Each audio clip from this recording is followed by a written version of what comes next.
Listen up, get ready, I'm not gonna take no more. There's a revolution, a revelation going on in my soul.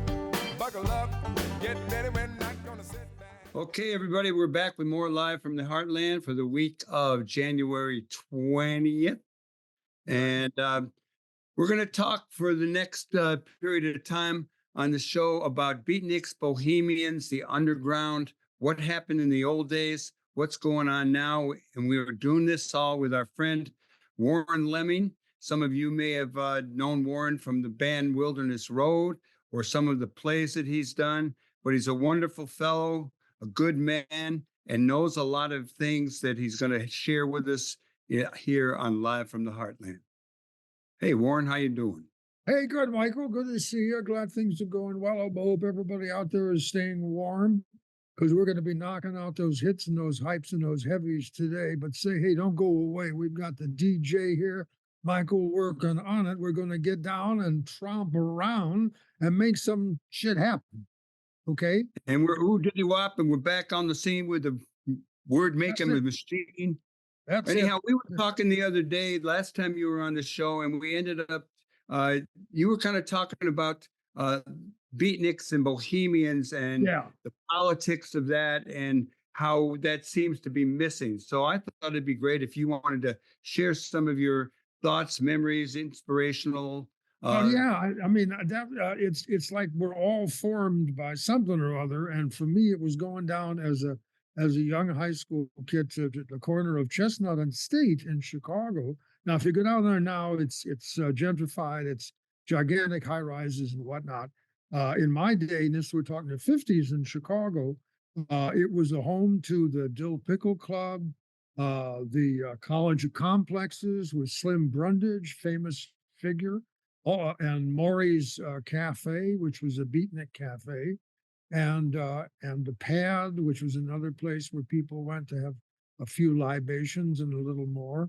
And it was a wonderful spot, and it speaks to Chicago's old bohemian situation in the 20s and the 30s because of the IWW, the famous IWW, Workers of the World. That was going on in Chicago. You had Sherwood Anderson here, the writer. You had Theodore Dreiser. You had Maxwell Bodenheim.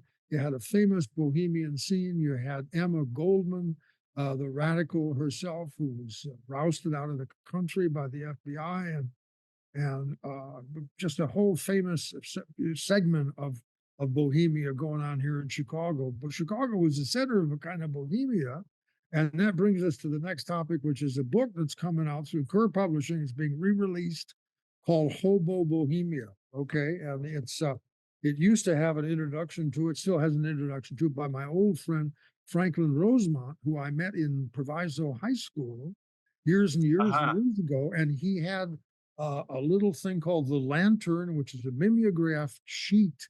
And some friends of mine, Alex Gadash, myself, and some other people wrote for it.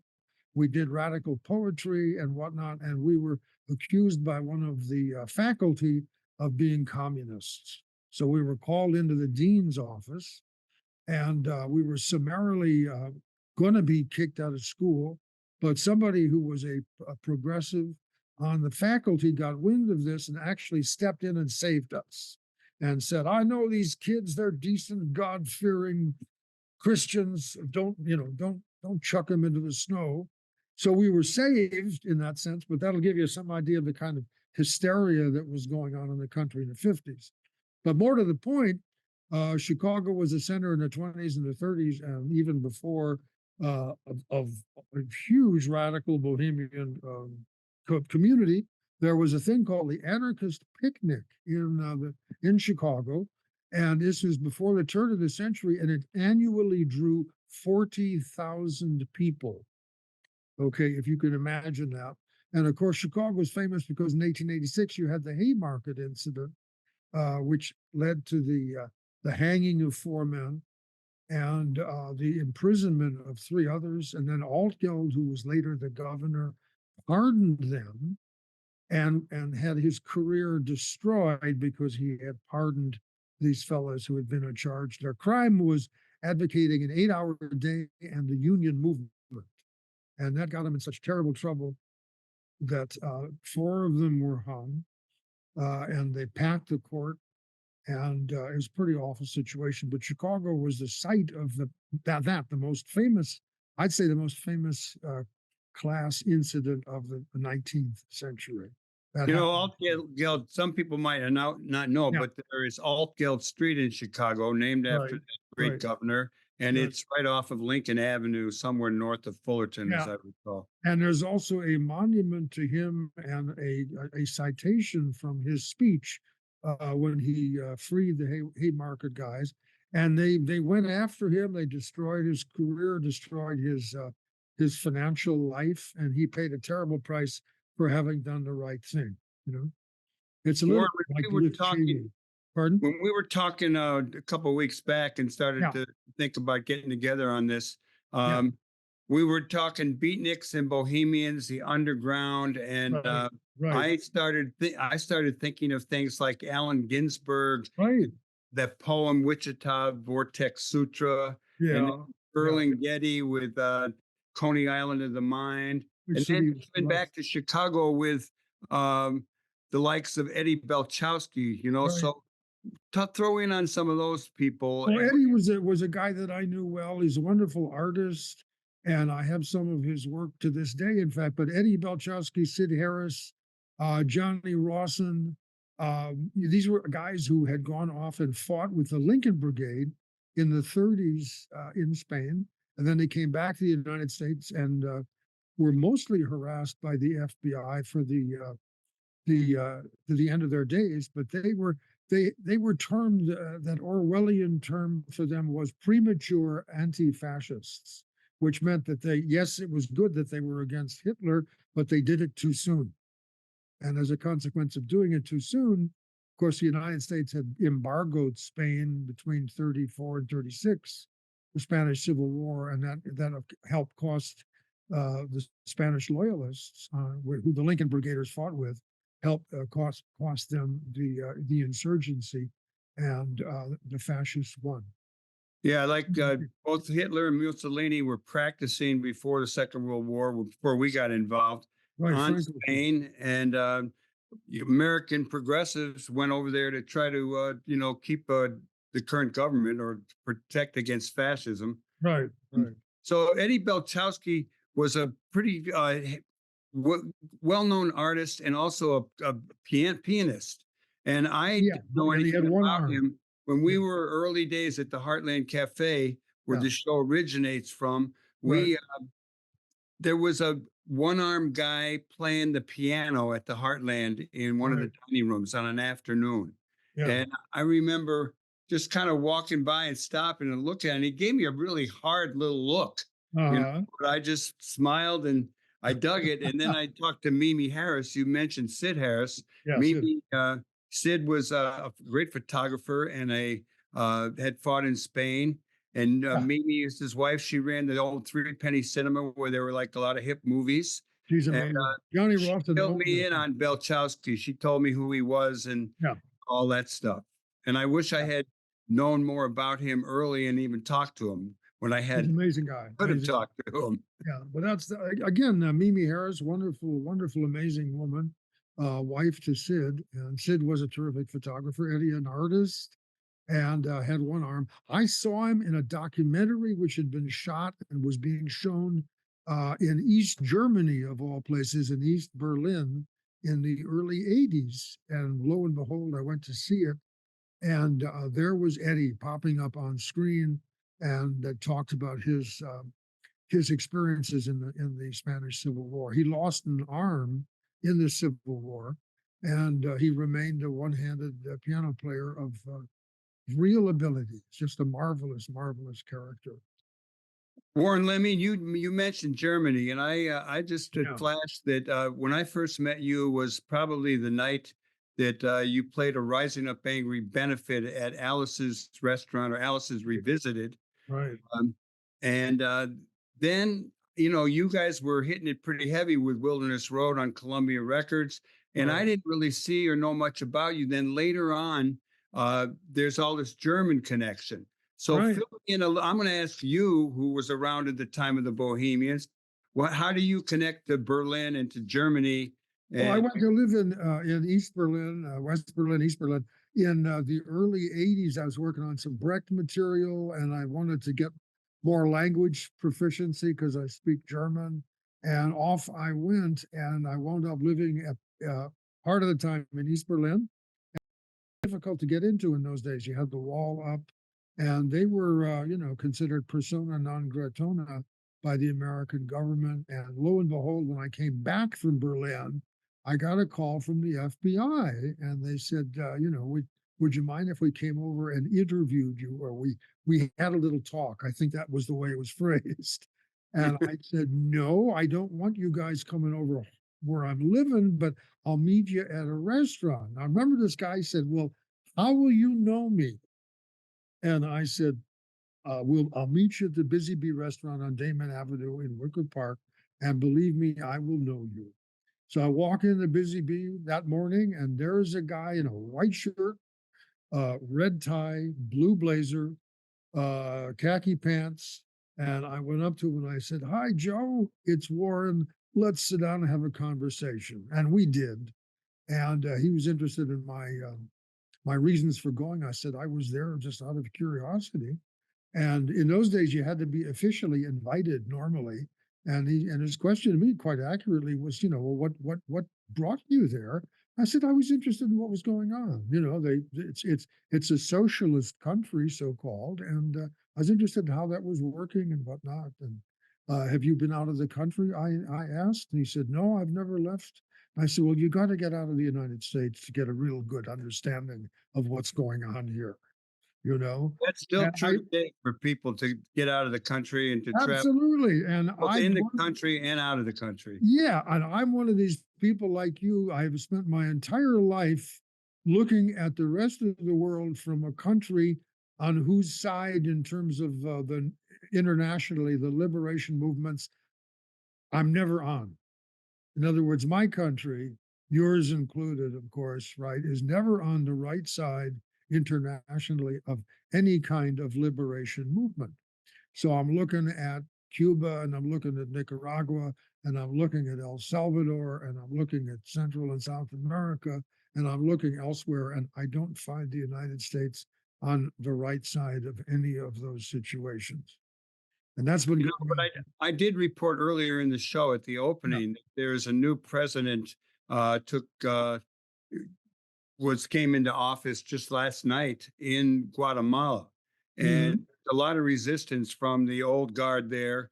And but in one article I read, it really did talk about how the U.S. really kind of paved the way and stood up to the old regime regarding There was a notorious guy in Guatemala. He's a fundamentalist Christian. His name was General Rios Montt. And we were financing and equipping and training his people. And he was responsible, as was the Guatemalan army, for the deaths of maybe 200,000 indigenous people in Guatemala.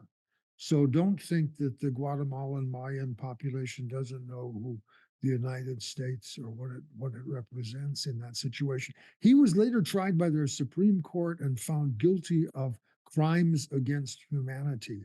I think the court later had to back away because of death threats, but at least they found guilty one time around. But we have a very sad history with Guatemala.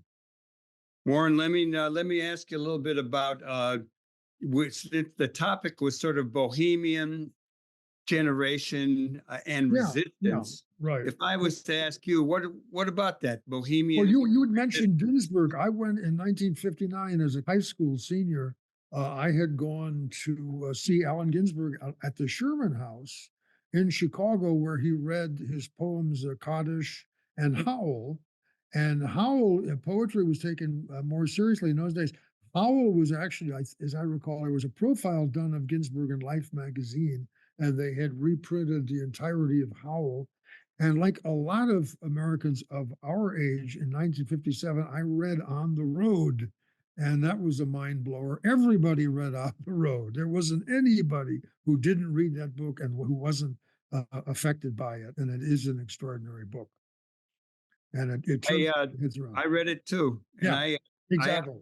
I actually was in Mexico Yeah, in a hospital in right, '62 when I read it, and then I right. was writing my own notes, and I Yeah, remember giving them to a Panamanian nurse who spoke English. She asked if she right. could read, and she brought it back to me and never came back as I was recounting my adventures, probably with the influence of On the Road. Well, what did she run off with your note? I had an Olivetti typewriter that I Oh, brought with me to okay, Mexico on yeah, my motorcycle, right. and was typing up uh, my Amazing. trip and my story and my experiences, Yeah, you're on the and road. with some of them which were a little wild for a young guy, uh, Yeah, yeah. and so that was that. So that was my biggest memory of On the Road is what Well, you were on influenced. your motorcycle also and knocking around, and all of us, in some sense or other, I think,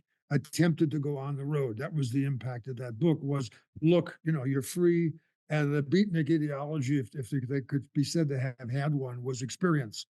Go out and live, go out and work, go out and meet the people, go out and do what you can. And I think you made that work.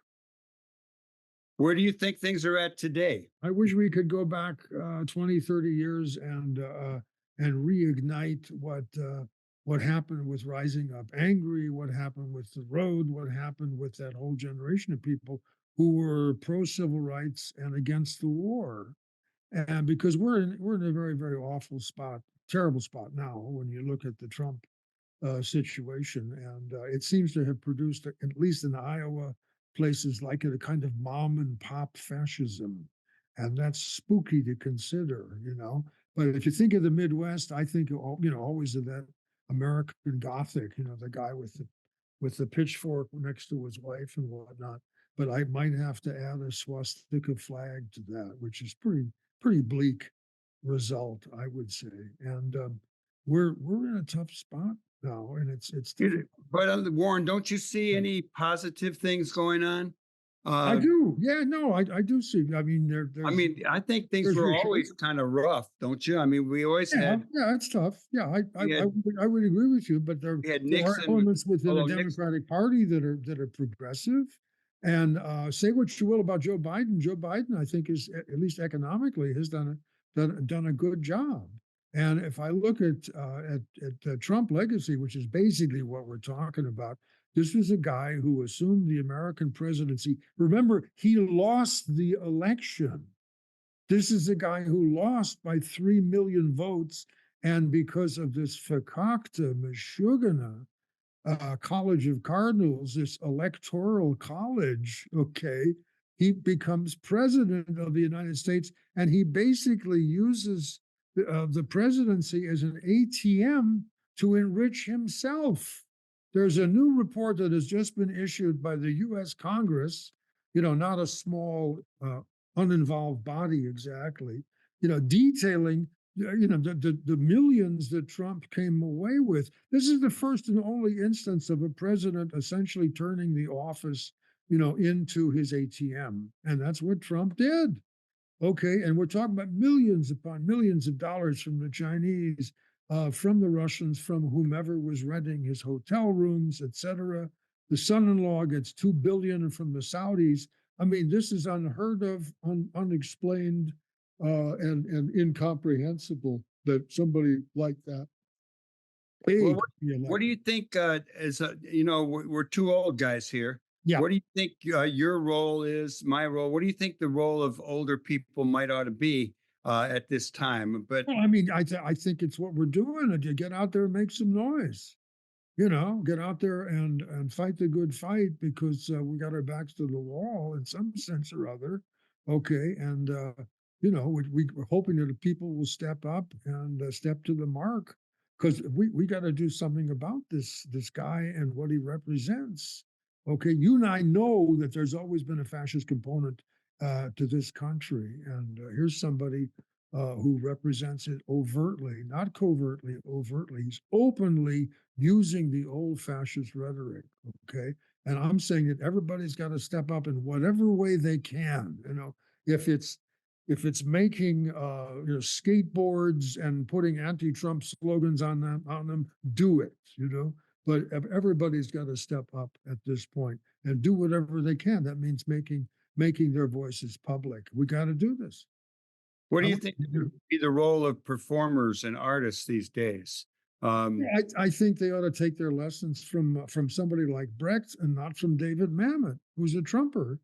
Okay, and Mamet's a Trump guy, and I'm saying look to Brecht in terms of doing some political uh, theater, whatever. Do some cabaret, and look for venues where that's possible, because it's simply a matter of survival at this point. I think. Warren, talk a little bit about Brecht and what attracted you to Brecht and what you like Remember, about Brecht. He's the major playwright of the 20th century. Unfortunately, as they say at the State Department, he was a communist. Okay, a very committed communist. And I've looked into his work seriously, and he's a great poet. And he was a wonderful writer, did some marvelous theater. I think he did 40 plays. He was a great director, a great theater person. As you make your bed, so you will lie in it, and no one to pull you through. And if someone's doing the kicking, that would be me. And someone's going to get kicked, that would be you. Okay. So this is a little taste of Brecht. And he's just simply the guy you're going to take on 20th century theater or 21st century theater. You can't go around them. You got to go through them. You got to learn your stuff. We don't do that stuff well in this country. Okay. We do Tennessee Williams. Okay. He's a native, but we don't do Brecht well. There's a production coming up at a little theater in Chicago of Mother Courage, which I urge everybody to check their papers, check New City or whatever, and go out and see. My friend Hugh Iglarsh over at New City is going to be reviewing it, but it's Brecht's masterpiece, and I urge everybody to see it. I think it's the Trapdoor Theater who were doing it, if I'm correct in that. So, try to see it. It's a masterwork. And it's also tendentious stuff. Warren Leming, can I ask you, are you still writing plays? I do a weekly Facebook poetry thing, and I write anti-Trump, anti-regime poems for Facebook under my own name. And we're working on a review. They're also working on a book, which I got to get around to getting together. I got to get it edited, and I'd like to get that out there too. And people support Kerr Publishing under the wonderful aegis of Tamara Smith, who's a wonderful activist, organizer. Michael, you know her. I know her. She's a marvelous gal. She's in Mexico City part of the time, but she is doing great work at Kerr Publishing, which is, by the way, the oldest left publisher in the United States. Now, I know a lot of this stuff sounds like nostalgia to people, but it's not. It's still an active part of a great Chicago tradition, of which Rising Up Angry and Mike James and Wilderness Road and all these other folks are part of. Okay, Chicago was a very, very left town, and it remains in part, still like that. And I urge everybody to get out there and make some noise, bang on, your silverware, etc. Well, people, we're recording this in the midst of a really cold spell here, Right. and so no one's running around outside. But I think that Chicago is in a lot of ways in a good place. We've always had challenges. We have current ones coming up with Right. the number of immigrants coming here. But Right. there are, we got a more progressive city council. We have a much better mayor than. I think there are 5 certainly socialists on the city council. There are 5 Yeah. guys who identify as socialists, which is unheard of. I mean, this is the city of, Daley, going back to the '68 convention in which both you and I played a part. We were there in '68. We're 68ers, we were there for that, Well, fact- Warren Leming, it's been fun talking to you. And I know we rambled around a lot, but we certainly touched on some things, and we probably can get some good quotes out of it. Yes. I'm going to, while I still have you here, I'm going to just let people know that on our recent shows, we had some real interesting guests. And I'm just going to tell you who they are. You can get them all at youtube.com/heartlandmedia/videos.